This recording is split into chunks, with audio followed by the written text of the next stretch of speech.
Los comentarios expresados a lo largo de su programación reflejan la opinión de quien los emite, mas no de la radiodifusora. Más salud.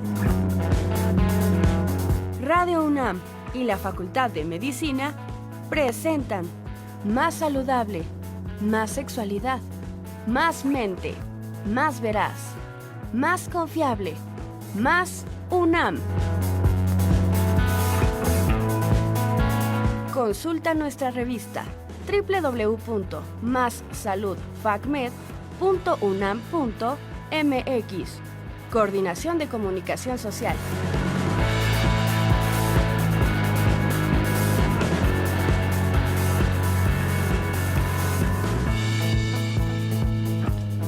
Buenas tardes a toda nuestra querida audiencia de Radio UNAM y de Facebook Live de la Facultad de Medicina.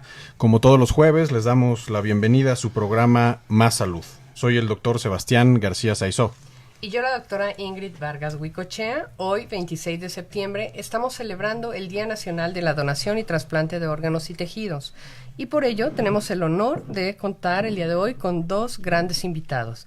El doctor Walter Alfonso Querevalú Murillo, profesor asociado del Diplomado para la Formación de Coordinadores Hospitalarios de Donación de Órganos y Tejidos del Centro Nacional de Trasplantes, el CENATRA, quien además coordinó el primer trasplante de brazo en México.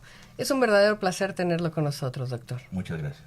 Y el doctor Rubén Argüero Sánchez, jefe del Departamento de Cirugía de la Facultad de Medicina de la UNAM, quien ha marcado un momento histórico en la salud de los mexicanos. Autor del primer trasplante de corazón en México en 1988 y pionero a nivel mundial del implante de células madres en dicho órgano. Doctor, es un verdadero placer contar el día de hoy con uno de los personajes más destacados como académico en nuestra universidad. Gracias por la invitación. Bienvenidos. Les recordamos que pueden mandarnos sus comentarios o preguntas por medio de Facebook Live, así como por nuestros teléfonos en cabina, 55 36 89 89 con 2 líneas y al 800 505 26 88. Vamos a escuchar ahora una cápsula para entender un poco más sobre el tema que trataremos el día de hoy.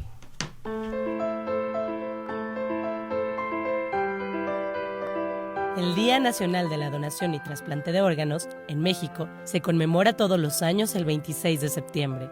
Es una fecha para concienciar a la gente sobre la necesidad de generar un cambio cultural, el cual permita avanzar en la donación de órganos.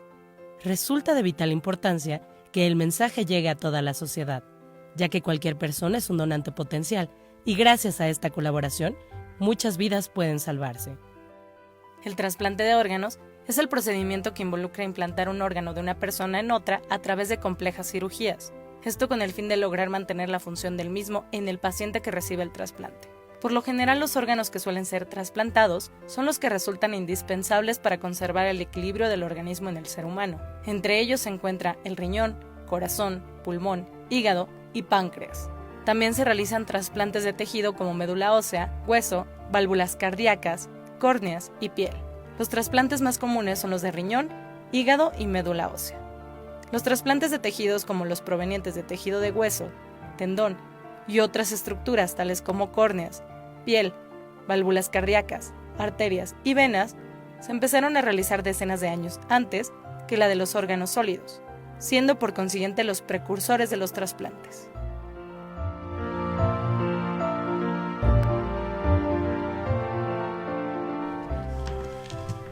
Doctor Querevalú, muchas gracias por acompañarnos. Tenemos muchas preguntas muy relevantes. Los trasplantes es un tema que generalmente genera esperanza para muchos de nuestros pacientes que tienen enfermedades crónicas y también genera ansiedad en la población porque no conocen realmente los aspectos que están vinculados, por ejemplo, con la donación de órganos, uno de los elementos centrales para poder tener un programa realmente eficiente y efectivo de trasplantes. ¿Cuál es el panorama en México actualmente en la donación de órganos y los trasplantes que se realizan? Realmente la donación en México ha incrementado en forma progresiva. A pesar de que nosotros en México hicimos el primer trasplante de riñón el 21 de octubre de 1963, realmente la parte de trasplante iba caminando, pero la parte de donación estaba muy baja, porque antes los trasplantólogos hacían la parte de donación y trasplantes, era un trabajo muy pesado. Y la implementación de un coordinador de donación con fines de trasplantes se generó en el 2003 en nuestro país. Entonces, gracias a esta figura y al diplomado que se imparte por el Centro Nacional de Trasplantes, avalado por la UNAM, se ha ido preparando en forma progresiva médicos y personal de salud, de tal manera que llevamos aproximadamente egresados de este diplomado 2,000 médicos. Y esto a nivel ¿Principalmente nacional. cirujanos? No, son clínicos. Uh-huh. Clínicos, hay cirujanos también. Y esto en la estadística ha permitido ver una curva ascendente en la donación. Pero aún nos falta mucho por avanzar. Realmente hace 10 años estábamos a 2.5 por millón de población, de donante, de habitante. Y actualmente estamos ya en 4.9. Se ve poco la estadística, pero creo que vamos avanzando. ¿Cómo surge la donación de órganos? ¿Tenemos indicios históricos de cómo arranca realmente la procuración de órganos con fines médicos y de trasplante en particular? Y en México señalaba esta fecha de 2003, pero tenemos indicios desde antes de que ya existían programas incipientes. ¿Sabemos un poco de la historia de la donación y la realización de trasplantes? Sí, esto surge a inicios del siglo pasado, ¿no? Hay personajes a nivel mundial como el doctor Carrier. Entonces ellos comenzaron a hacer experimentos con anastomosis de arterias, y comenzaron a hacer experimentos, y realmente esto del trasplante en nuestra época moderna, surge en 1950, ¿no? Y estos trasplantes exitosos, porque hay hasta mitos de hace 1500 años, ¿no? De trasplante hasta de piernas y todo, pero en la realidad, en la parte científica, surgen ensayos que se fracasan el trasplante generalmente por la inmunosupresión, no tanto por la técnica quirúrgica, de tal manera que el éxito más importante de riñones ocurre con el trasplante de hermanos homocigotos. Entonces ahí pues la inmunosupresión es nula y el éxito fue importante, ¿no? De ahí surge en época actual el trasplante con éxito. Digamos, la combinación de los avances tanto en técnicas quirúrgicas de procuración y de trasplante, y por el otro lado también la inmunología. El estudio de la inmunología como base para lograr el éxito por en supuesto. el trasplante. ¿Qué tipos de trasplantes existen? De trasplantes existen muchos, como lo comentaron en la cápsula, pero en nuestro país, por orden, lo que más se hace es trasplante de riñón. De riñón, córnea, hígado, corazón. Ese es el orden de órganos. De órganos, la córnea es un tejido. Y de tejido vemos primero la córnea. El trasplante también se considera la transfusión, ¿no? Entonces sería primero la transfusión. Y eso es lo que más se trasplanta en nuestro país. Aquí también hemos hecho el trasplante en nuestro país de trasplante de brazos, ¿no? Y seguimos avanzando, ¿no? con el trasplante. Pero a nivel mundial realmente se trasplanta casi todo, ¿no? Hasta tráquea, rostro, la cara, ¿no? Entonces eso ha ido avanzando. Ahorita en nuestro país hay proyectos para trasplante de cara, ¿no? Que es complejo, pero estamos haciendo ensayos para ver la posibilidad. Pensando en una persona sana, en vida, ¿qué órganos podría donar? Una persona sana puede ser donante desde los 3 años, o que pese 10 kilos, hasta los 70, 75 años. Sano. De tal manera que podemos procurar, dependiendo de la característica del donante y de los programas de trasplantes, la procuración de estos órganos con fines de trasplantes. Como ejemplo un poquito más extenso o limítrofe sería trasplante de riñón, ¿no? Nosotros aquí en nuestro país hemos llegado a trasplantar hasta 72, 75 años, donante, ¿no? Y lo hemos trasplantado en pacientes de 60 años. Entonces, sí hay. Y en pediatría, igual, generalmente que pesen arriba de 10 kilos, o se hacen trasplante en bloque. Los 2 riñoncitos del pediátrico se trasplantan a un niño, ¿no? Entonces, eso es lo que... Y en términos de órganos, ¿no? ¿Qué órganos se pueden donar en vida, digamos? Aquí hay 2 cosas. Hay 2 tipos de donante. Donante vivo y donante cadavérico. El donante vivo, la forma que se puede donar es un riñón, porque tenemos 2. Un segmento de hígado. Hepático. De hígado. La sangre.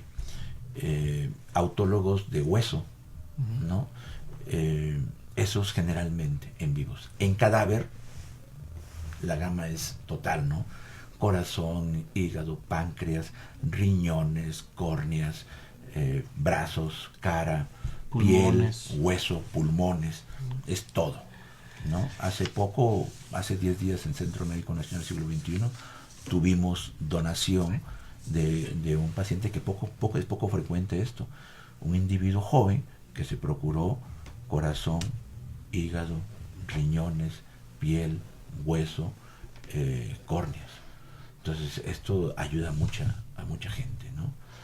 Ver que el hueso en la donación con fines de trasplantes, llevado a cabo un proceso por los bancos de sangre, podemos sacar hueso en chip, en segmento, en polvo, en segmentos de tibia, de peroné, y esto nos ayuda mucho a la cirugía en trauma principalmente, ¿no? Muy bien. Qué interesante. Ahora que usted está mencionando, doctor, ¿no? Esta parte de que, bueno, podríamos pensar en 2 grandes tipos, ¿no? de donantes, pensando en el donante cadavérico, que de repente es como el que estamos escuchando más por las campañas que hay, etcétera. Doctor Argüero, en este tipo de donante en especial, ¿habría que tener algunas consideraciones o hay características especiales para pensar en una donación de parte de donante cadavérico?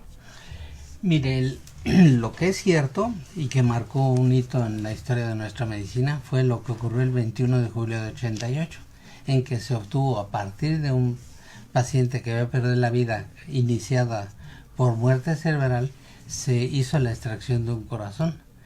Pero eso no fue la extracción espectacular del corazón, sino fue el demostrar que en nuestro país existen grupos organizados, existe instrumental, existen hospitales, existen personajes que pueden llevar a cabo este tipo de procedimientos, claro, y que con ello marcó la posibilidad de sacar órganos que en nuestro país, en la historia lo acaban de señalar, pero también nos podemos remontar antes. En la era precolombina hay una códice en que habla del genotrasplante, en que hacían la extracción de un corazón de un lobo feroz para aplicárselo a un guerrero que había perdido un poco su valor.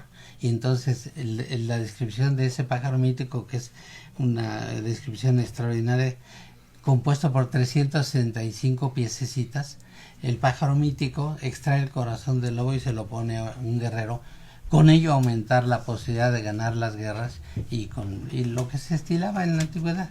También así la descripción de sacar un corazón para ofrecérselo a los dioses. Ahora sacamos el corazón para ofrecérselo a quien lo requiere. ¿Qué quiero decir con esto? De que el marco en que se inició la extracción a partir de un cadáver fue exactamente en el 88. Ya lo había dicho bien el doctor Walter, antes existían antecedentes. Pero también vale la pena insistir y señalar. Lo que ocurre es que es posible que no se cuenta con todo el apoyo y que a lo mejor faltan por ahí algunos recursos o el establecer centros de costos para favorecer la donación a partir de cadáver, que desde mi punto de vista es lo ideal, no necesariamente mutilar a un vivo, y que no se parezca mucho, mientras más lejos esté desde el punto de vista de información genética, mucho mejor. Y ahí esto hay que decirlo, pero con una crítica constructiva. Es posible que debemos de convencer a las autoridades que aporten y pongan un poco más del aspecto financiero en centros de costos para que las terapias intensivas reciban al sujeto con muerte cerebral, para que los conceptos y criterios de ingreso en las terapias intensivas contemplen con toda elasticidad que se acepta un receptor, un potencial donador que ha perdido la vida y que ha sido detectado gracias a los coordinadores, que los coordinadores, la figura del coordinador crezca día a día, pero que existan estímulos de toda naturaleza, estímulos no solo el económico como se lleva a cabo en España, sino también estímulos académicos, estímulos de reconocimiento de la importancia de un coordinador, la importancia de la muerte cerebral, la importancia de centros de costos para motivar a los coordinadores, para motivar a los equipos de salud que están participando, enfermeras, trabajadoras, psiquiatras,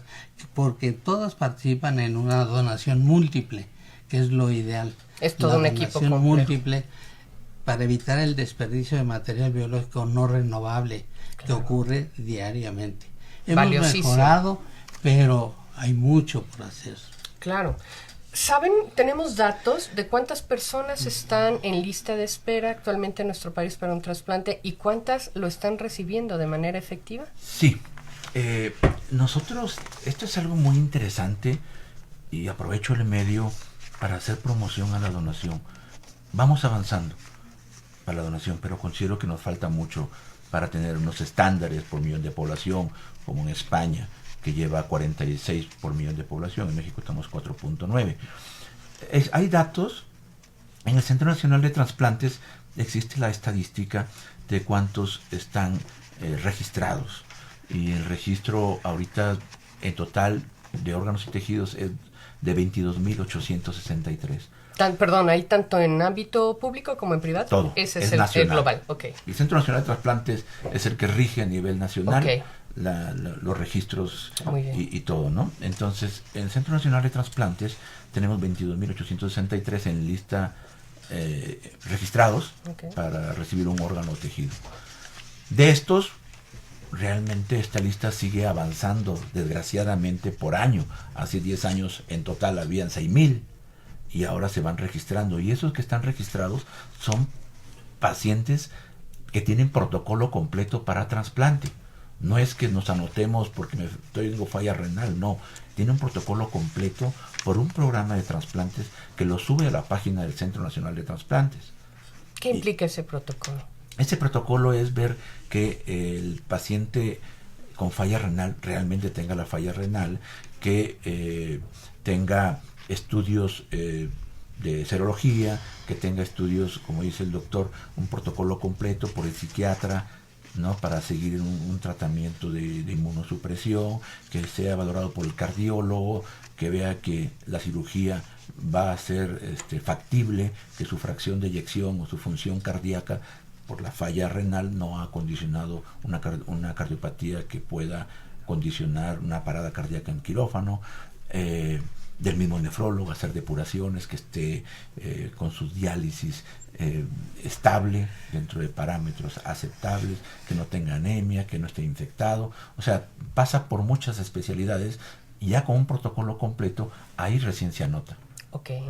Entonces, viendo la lista real de nuestro país, se estima que en nuestro país hay 180,000, vamos a hablar de riñón, 180,000 pacientes que tienen algún estadio de falla renal. De todos estos registrados para trasplante, hay aproximadamente 16,000. Pero se estima que por cada uno que está registrado, hay 4 que no están registrados. Claro. Con protocolo completo, claro. Pues, si lo protocolizaríamos, si le hacemos el protocolo, tendríamos 80,000 solamente para riñón. Entonces, aquí los requerimientos en nuestro país son aproximadamente de 22.863. De estos pacientes en lista, en registro, nosotros tenemos 16,000 que son de riñón. Tenemos casi 7,000 para córnea. Tenemos 320 para hígado. Y tenemos ahora 16 para corazón. ¿sí? Esa es la lista. Pero si nosotros hacemos una sumatoria de cuántos hay, cuántos se trasplantan, le restamos esta sumatoria, cuántos fallecen esperando un órgano, esta lista sigue creciendo. Claro. Aproximadamente en 1000 por año. Por eso, repito, la campaña de promover un sí a la donación de órganos con fines de trasplantes es muy importante para nuestro país y para nuestros pacientes que están en lista de espera y dependen de algún instrumento para vivir. Es decir, aumentaría la cifra de personas que están recibiendo algún órgano o tejido trasplantado si la población accediera más. Ahí radica el problema. Es realmente digamos, la voluntad de poder donar lo que está entorpeciendo que haya un mayor número de trasplantes realizados. ¿Qué opinan ustedes? Probablemente no.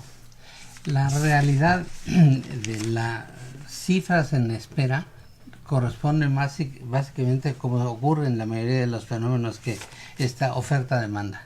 Es decir, qué tanto estamos ofertando y qué tanto la demanda. La demanda se aleja mucho de la realidad, porque si le investigamos seriamente y controlamos la calidad en el ejercicio y la cantidad de sujetos con muerte cerebral, por supuesto la lista disminuiría en la proporción de en espera y qué te ofrezco. Pero a veces los llevamos al camino de la frustración, porque no es solo la familia que representa solo el 26%, no solo la población que está en disposición de dar un regalo de vida, en vida decidir, sino el hecho es que atrás de ello hay muchísimos pacientes en fase de espera que ni siquiera el médico los programa o los envía para el Senatra, sino es mucho mayor la lista. Claro. Pero allí no es culpa nada más de Senatra, sino es culpa de muchas instituciones y de muchas voluntades. Aquí habría que mover un poquito subliminalmente el mensaje de que hace falta invertir en salud, hace falta invertir en las terapias intensivas, hace falta cambiar los criterios de admisión de las terapias intensivas, hace falta darle mucho más peso específico al coordinador. Y cuando hablo de más peso es que la autoridad del coordinador ahorita todavía no está en el lugar que debería estar como está en otros lugares del mundo. El coordinador es toda una figura que aquí afortunadamente ya se inició, pero como que todavía no se alcanza. ¿Y por qué? Porque entran otros factores.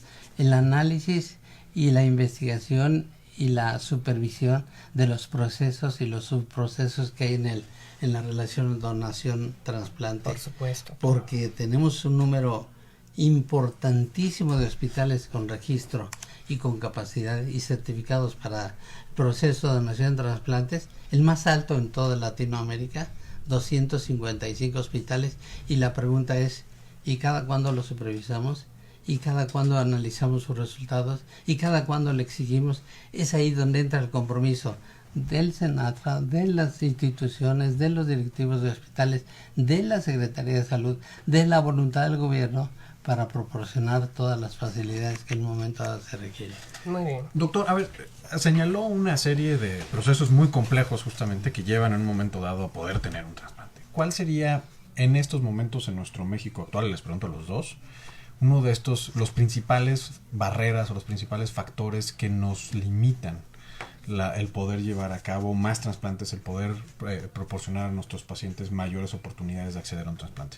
¿Cuál sería así los más importantes? 2 o 3 puntos, y creo que sí es cierto, y me dará la razón el doctor Walter. Tenemos que profundizar y difundir el concepto de muerte cerebral. 2, tenemos que convencer que los hospitales cumplan con su función y evitar que se desperdicien órganos cotidianamente. Eso aumentaría brutalmente la donación múltiple.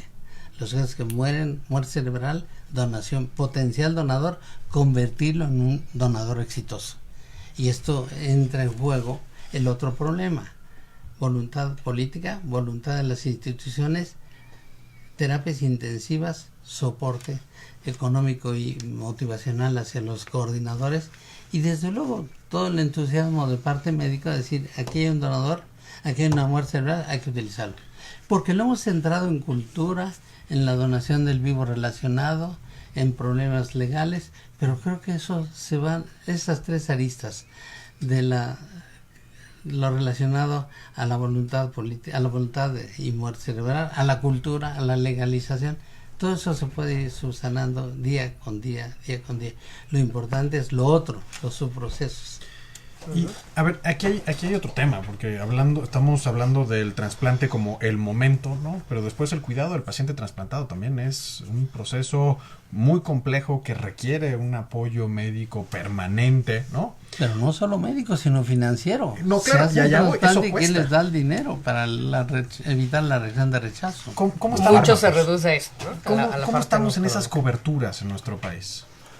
Bueno, en lo que refiere al Seguro Social, se le da seguimiento en el Seguro Social al paciente por lo menos 6 meses después del trasplante y después se envía a su clínica para que siga su tratamiento inmunosupresor y después cada 6 meses van a la unidad médica de alta especialidad para que le hagan controles, ¿no? Y ver estudios de laboratorio si no hay rechazo, cómo van. Generalmente me refiero al riñón, a córneas también es algo parecido. En corazón generalmente se quedan ellos con el paciente y el control es directo con el hospital de alta especialidad que hace el trasplante. Generalmente eso nos queda en el seguimiento.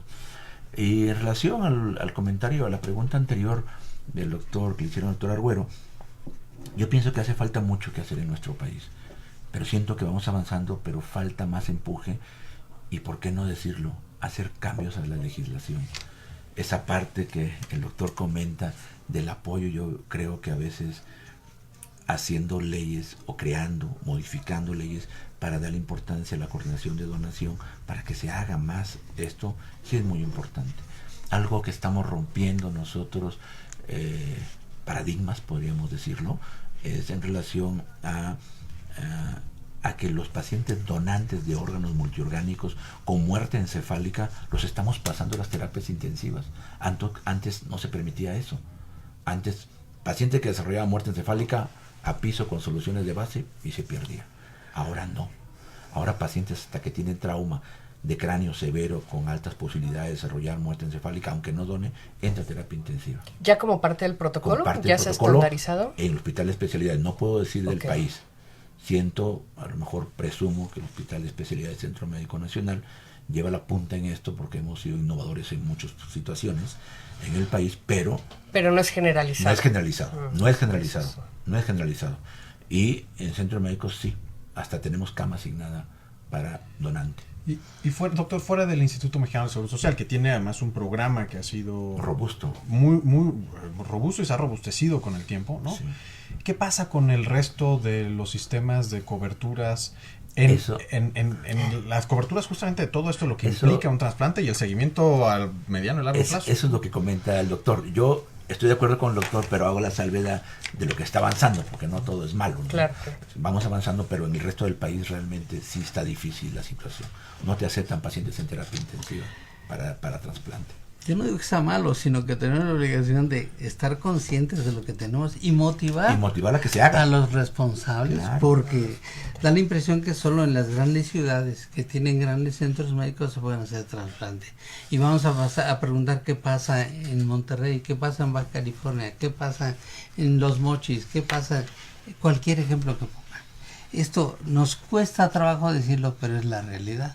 Pues es un tema bien interesante y controversial. Si ustedes me lo permiten, vamos a hacer una pequeña pausa en este momento. Solamente me permito comentarles que tienen saludos y felicitaciones de Irving Michael, de Manuel García, de Elsa Georgina Razo Arroyo, de Esmeralda Bastida Padilla y de Mario García Pérez. Entonces, bueno, vamos a hacer una pequeña pausa y continuamos con este tema tan interesante.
Bienvenidos de regreso. Les recordamos rápidamente los teléfonos en cabina. Esto es un tema realmente interesante y deseamos tener más interacción con ustedes. Es 55 55 36 89 89 y el 800 505 26 88. También estamos por Facebook Live de la Facultad de Medicina. Nos pueden mandar sus preguntas y comentarios por este medio. Doctor Arguero, a ver, si nos remontamos a 1988, era otro país, estábamos en otro México. ¿Qué pasó? ¿Cómo fue que llega usted? Con mucho dinero no va a comprar en el mercado negro un riñón. Creo que es un punto importante. La gente sensata luego no se va a parar en cualquier hospital, Patito. Se va a esperar en un hospital registrado y que cumpla con todas las normas que exige el buen ejercicio de la medicina. Se encontraron uno que otro que le venda los espejitos, pero la realidad es que si los medios de difusión y nosotros nos encargamos a describir cuál es el escenario que requiere un trasplante, y como lo dijo el doctor Walter, él dijo 20 o 30 años, yo digo 50 años, yo no he visto un tráfico de órganos en este país, no he visto que se roben los órganos, no hay mercado negro. Interesante punto. No hay mercado negro, y lo digo con los pelos en la mano. Y los órganos tienen su tiempo, no se guardan en el refri y se le trasplantan en una semana para buscarlo. Corazón, 4 horas tienes que estar. Hígado, 4 horas. Pulmón, 4 horas. El riñón dura un poco más, las córneas duran más. Pero no, todo el Centro Nacional de Trasplantes en sus registros tiene ahí y te dice, ¿por qué está disponible esto? Y te manda rápido oficio, está atrás de tus programas donde hay donación. Entonces, la verdad, eso es difícil. Y otra cosa que quiero agregar de la pregunta anterior es la que la legislación sí ha cambiado en favor de la donación. De tal manera que antes del 2009, años recientes, 10 años, para confirmar la muerte encefálica de hacer procuración multiorgánica, necesitábamos 2 electroencefalogramas con diferencias arriba de 5 horas que sean isoeléctricos o panangiografía cerebral para confirmar la muerte encefálica. Después del 2009 se abre. Cualquier medio que demuestre ausencia de flujo intracerebral arterial está muerto. Entonces, el panorama de opciones para la muerte encefálica se abrió. Hacemos con una panangiografía, con angiotomografía, con gamma-grama cerebral, con Doppler transcranial. El electroencefalograma ya es 1, ya no son 2. O sea, esos cambios se hicieron para facilitar la muerte encefálica. Pero desde 1988 existen cambios, ¿eh? No 2009. No. Desde hace 30 años ya existía la necesidad de angiografía. Doctor, pero se abrió porque la panangiografía no todo el hospital la tiene. Oye, y podríamos hacer una traducción para la audiencia, ¿no? Quienes nos está siguiendo por las redes o quien nos escucha en la radio. Con estos términos tan puntuales que ustedes están mencionando ahora, creo que vale la pena, ¿no? Mencionar, a ver, ¿se pueden obtener órganos para fines de trasplante de cualquier persona muerta? ¿O qué características, no? Porque ustedes están dando condiciones o criterios muy puntuales que son los que harían candidatos, ¿no? a determinados individuos. Existen 2 tipos de donante. El donante vivo que comentamos hace rato y el donante cadavérico. Dentro del donante cadavérico se divide en 2 grupos. Okay. Un grupo se divide el que tiene parada cardíaca y el paciente pues tuvo parada cardíaca a las 20 horas, se declara muerte, se hace el certificado de función. Okay. Ahí en la parada cardíaca se pueden procurar todos los tejidos, piel, hueso, córnea, todo lo que es tejido. Y el otro es el que desarrolla muerte encefálica. Los órganos solo se procuran en muerte encefálica. Cerebro muerto, sin flujo cerebral, intracerebral, pero corazón latiendo, con buena función, buena fracción de eyección, ecocardiograma, estudio de imagen que demuestre su viabilidad, que no tenga antecedentes de hipertensión, que no tenga cardiopatía dilatada, que su riñón esté funcionando bien, que depure, que limpie, que haga orina, ¿no? Y que sus estudios en sangre sean adecuados, que el hígado dentro de la muerte encefálica no tenga un mecanismo que lesione el hígado como un trauma, una lesión punzocortante, bala o algo que haya condicionado la muerte encefálica. Entonces, esos son los 2 tipos de donante. Se hace complejo la donación de órganos porque esa es parte también que faltó un poquito quizá meterlo aquí, es de que la donación de órganos ocurre cuando el cerebro está muerto, pero el resto de órganos están funcionando. De tal manera, cuando un familiar entra a la unidad de terapia intensiva, donde es el mejor lugar para darle manejo al donante cadavérico, ve el monitor que tiene trazo electrocardiográfico, ve el ventilador que entra aire y sale e insufla el pulmón y quita el aire, dice, pues está vivo, pero todo eso es artificial. Entonces, esa es una parte en nuestro país que tiene que la familia, el disponente secundario, autorizar la donación. Y ahí es donde la legislación ha hecho ya, algunos cambios que mencionaban ustedes. Ha facilitado un poquito la legislación en el Ministerio Público, a facilitar, porque el que desarrolla muerte encefálica se deteriora rápido. Entonces el médico tiene que actuar rápido, porque si era candidato un individuo de 20 años a donar todo, el hecho de que demore más en la causa médico-ministerial o de protocolo, el paciente se deteriora y puede tener parada cardíaca, y al corazón con reanimación es difícil que lo tome. Es un ejemplo. Si vamos ahora al otro lado, ¿no? Estábamos hablando mucho del donador, ¿no? Y justamente esta relación, que, a ver, es uno de los elementos que hablábamos, limitan más la procuración y el trasplante. Pero ¿cómo un trasplante cambia la vida de quien lo recibe? Ustedes, en su experiencia clínica, ¿qué nos pueden decir de cómo cambia la vida de un paciente que recibe un órgano, que recibe algún tejido y se le da prácticamente otra oportunidad en la vida? Voy a hablar de lo que he vivido. Un trasplante de corazón hace de un sujeto inválido a un sujeto capaz de reincorporar su vida social, familiar y laboral. Es dramático el cambio que ocurre de uno a otro. La clave está en lo que vislumbraba el doctor Walter y que ha cambiado los conceptos. ¿Quién es un buen donador? ¿Quién es un buen receptor? Cumpliendo la exquisitez y la calidad de uno y otro, y que eso está escrito y está perfectamente documentado. Si tenemos estos dos condicionantes y en medio está un potencial donador, y para no complicar la vida, muerto el cerebro, órganos funcionando, órganos circulando con buena presión y que no estén infectados, así en términos claros, es un excelente sujeto para donar. Puede haber miles de términos y de condiciones fisiológicas, metabólicas, pero la clave en general, la información en general, si se diagnostica muerte cerebral, que ya se tiene potencia, pero todos los pelos y todo el conocimiento de quién está muerto, y ese muerto, ese sujeto que ha perdido la vida por muerte cerebral, lo mantienen en buena circulación, lo mantienen sin infección, es un donador ideal. Y de eso la familia debe estar enterado, que si un grupo especializado y con actitud bioética, ética, ejercicio de la medicina con actitud ética, por supuesto puede dar lugar a una potencial de donación múltiple. Tenemos un par de preguntas que nos han hecho a través de los teléfonos en cabina.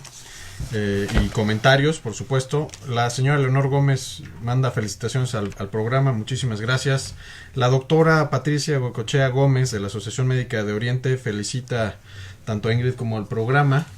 Y nos preguntan también, Antonio Ministro, a través de Facebook Live, ¿qué pasa con un paciente diabético? ¿Puede un paciente diabético en un momento dado donar alguno de sus órganos? Sí puede donar.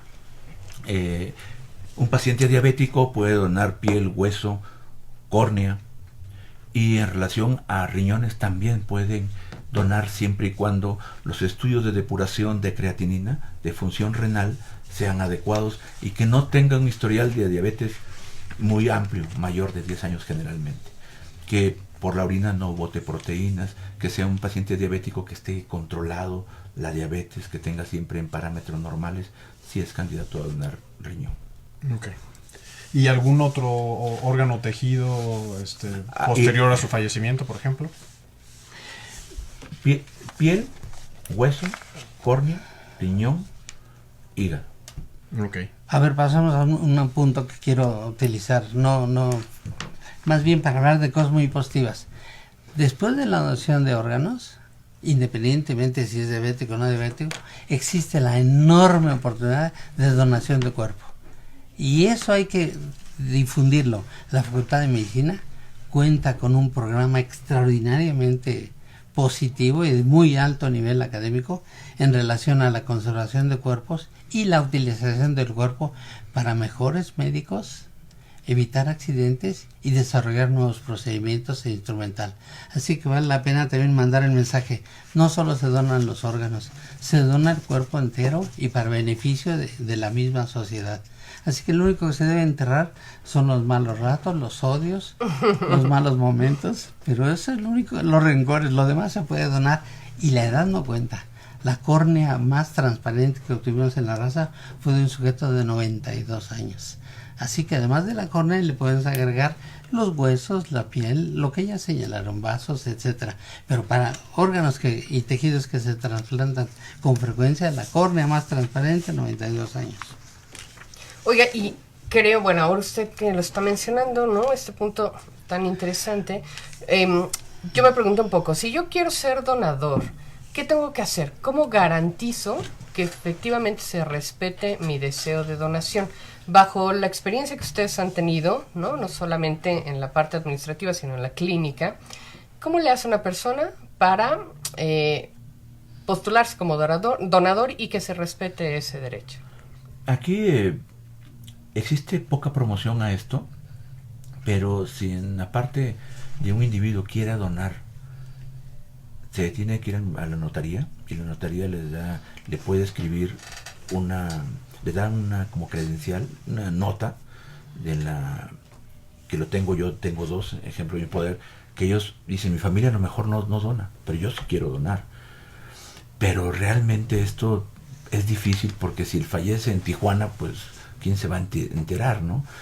Esto realmente, el poner las credenciales de donador o portarla es un sí a la donación, pero legalmente eso no es válido. Si le roban la cartera al momento de fallecer o se pierde, no hay. Aquí lo importante es, por ley, por lo que estamos actualmente, es el disponente secundario.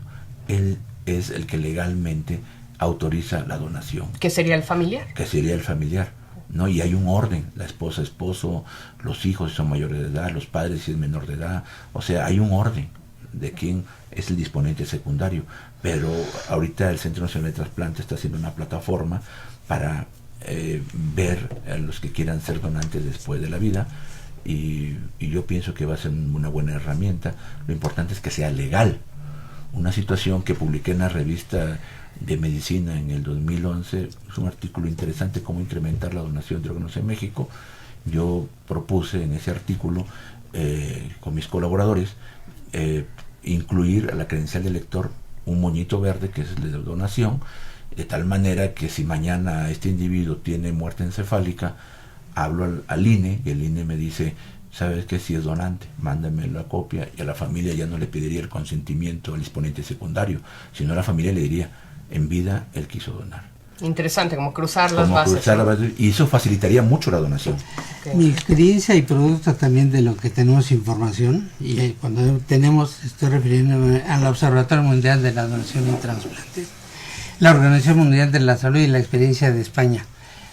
Ojo, el hablar de decirles que solo el notario, el sábado en la noche, en la tarde, no hay notarios, ni en domingo, y a veces el aspecto notarial tiene que esperar a su lectura. Mi experiencia es que si se platica en familia y la familia respeta al que ha perdido la vida, ese es lo más exitoso. No credencial, no registro en muchos lados, la familia que respete al que en vida dijo yo quiero ser donante, esa es nuestra experiencia, porque muchas veces existe el líder y también el otro muy positivo que dijo, mi hermanita en vida dijo que quería ser donadora, y automáticamente el sentimiento de la familia es en favor de respetar la decisión que en vida expresó el que ha fallecido. Entonces es una parte importantísima, platicarlo desde antes y tratar de que la decisión sea respetada bajo Yo considero que la promoción de la donación es muy importante. Hacer campañas que sean permanentes, no porque es el día hoy de la donación haya esto. debe ser permanente y es lo que en otros países ha dado éxito. Y en relación a lo que comenta el doctor, nosotros tenemos estadísticas en el sur del Valle de México de las entrevistas. Y muchos dicen, mi padre no quería donar. Y a veces son situaciones que ellos por llevarse el cuerpo rápido o por no demorar más, te dicen. De tal manera que de 10 donantes, potenciales donantes, quizás donen 4 y 6 no donen. ¿Sí? Es importante, sí, hacer promoción dentro de la familia, hacer difusión de los partes, las funciones del coordinador de donación es hacer difusión a la población médica, no médica, población general, pero también yo considero que hay que hacer de una forma masiva la información para que esto se facilite. Que hablarlo con la familia, pues sí, es una técnica, como digo, de boca en boca es mejor, y en familia, como les digo a mis médicos que tengo a cargo, les digo, hablar con la familia, háblenlo en una reunión, en un momento adecuado, y den una plática en pro de la donación, porque existe mucha negativa de donación. Y administrativamente es fácil, porque usted menciona ahorita, de repente lo que ya quieren es llevarse el cuerpo rápidamente, etcétera. ¿Es engorroso el trámite? ¿El familiar lo comunica, lo platica con el médico? ¿Es algo ágil? No, es algo muy ágil, muy, muy ágil. Los documentos para la donación, los consentimientos son únicos, se estandarizan, se llenan. Un paciente que tiene donación multiorgánica, y yo los equipos que manejo, les digo, aunque no done, llénalo para facilitar. De tal manera que un donador multiorgánico, el récord que tenemos es de 2 horas de que nos dicen sí a quirófano. Maravilloso. Pero también hay unos que demoran hasta una semana. Entonces es el cambio, ¿no? Que sí, y quieren otro estudio para confirmar porque piensan en el milagro cuando la muerte encefálica ya está documentada, ya está confirmada. Okay. Pues rápidamente tenemos un par de preguntas de las redes. Alguien nos dice, ¿qué pasa con los catálogos de tendones y ligamentos que muestran en el hospital después de cirugía? No sé si tengan algún comentario a ese respecto. En el medio gubernamental, nosotros en el país tenemos algunos bancos de tejidos. Por ejemplo, en el Estado de México hay banco de tejidos, igual el de piel, el Instituto Nacional de Rehabilitación con los que trabajamos.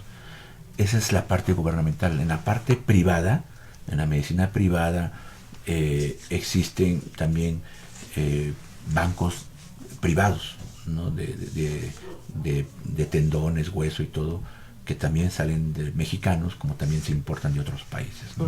Que tuvieron fractura o que le falta un segmento de hueso o una fractura multifragmentaria de huesos largos, se rellena estos huesos, pero hay de 2 formas. Esa es parte de la medicina privada que también se hace en nuestro país. Muy bien, bueno, pues es un tema que da para tanto y creo que se nos quedan muchas cosas en el tintero, ¿no, Sebastián? Creo que hay muchísimo más que hablar. A ver, hay una última pregunta en Facebook Live de Mora Guadalupe. ¿Existe el trasplante de páncreas? Sí. Sí existe el trasplante de páncreas. Generalmente, este año se han hecho 2 trasplantes de páncreas aquí en México, y existe el trasplante de páncreas en segmento, en bloque, páncreas, riñón, en bloque, se trasplantan, pero sí existe. Y yo les haría una última pregunta para los 2 minutos que tenemos. A ver, ¿qué pasa en otros países? Señalamos el caso de España, Croacia, se señala también con países con trasplantes, sobre todo donación mucho más alta y una índice de trasplante más alto. ¿Qué nos falta en México para estar en estos niveles? Ya han mencionado mucho sobre la conciencia de la población hacia la donación. ¿Qué podemos hacer? ¿En qué podemos organizarnos como sociedad para lograrlo? Convencer que las autoridades responsables pongan todo el entusiasmo para que existan centros de costos y con ello favorecer las terapias, la motivación de los equipos de trabajo y darnos cuenta en el análisis que nos falla o existe una diferencia enorme, y olvidarnos un poco de echar la culpa a la cultura, a la legislación o a la capacitación, sino analizar sus procesos y ser muy exigente con las licencias que se han expedido hacia los hospitales certificados para esa razón. Pero de que nos falta más bien esa actitud de política, actitud de las mismas universidades, favorecer la información desde las generaciones jóvenes para que ya cuando tengan su momento de ejercer vayan convencidos de la muerte, de los beneficios de los trasplantes y de lo que queda mucho por resolver. Doctor Querevalú. Aparte de eso, yo sigo pensando en las campañas masivas de donación, concientización. Coincido, y cuando llegué al Seguro Social, parte de lo que queremos promover es de que hablar de donación y trasplantes apoyados por pediatras, por pedagogos y todo esto, hacer programas en los libros de textos de primaria, secundaria, prepa, para que cuando sean adultos y tengan la decisión, digan un sí a la donación. Y también México es un país que tiene ya 120 millones de habitantes, y la cantidad de coordinadores de donación que se dedican a hacer estos procesos y subprocesos de donación con fines de trasplantes somos pocos, falta más equipo, y coincido con el doctor, fortalecer las políticas para mejorar estos procesos, y también, ¿por qué no decirlo?, a la parte de los trasplantólogos, fortalecer, equiparlos mejor, que no falten insumos, ¿no?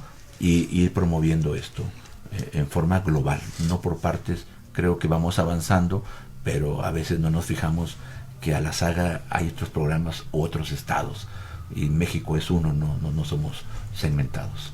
Muy bien, pues hemos llegado al final de nuestro programa. Agradecemos infinitamente la participación tan valiosa de los especialistas, y también agradecemos a todos nuestros radioescuchas y seguidores en las redes sociales por sus preguntas y comentarios. Estuvo con nosotros el doctor Rubén Argüero Sánchez y el doctor Walter Querevalú Murillo. No se pierdan nuestro siguiente programa, donde hablaremos sobre cómo prevenir el suicidio. Muchas gracias por acompañarnos en Más Salud. Somos la doctora Ingrid Vargas Huicochea y el doctor Sebastián García Saizó. Nos vemos el próximo jueves. Les recordamos que, como todos los programas, esta fue una coproducción de la Facultad de Medicina y Radio UNAM, a nombre del doctor Germán Fajardo Dolci, director de la Facultad de Medicina, la doctora Irene Durante Montiel, secretaria general, la licenciada Karen Corona Menes, coordinadora de comunicación social, Pamela Gómez Velázquez, responsable de comunicación audiovisual, la licenciada Erika Alamilla Santos en la producción, la licenciada Andrea Candy Uribe, voz en las cápsulas, la licenciada Senyasi Morales Estrada en Facebook Live y Socorro Montes en los controles. Gracias y excelente tarde a todos.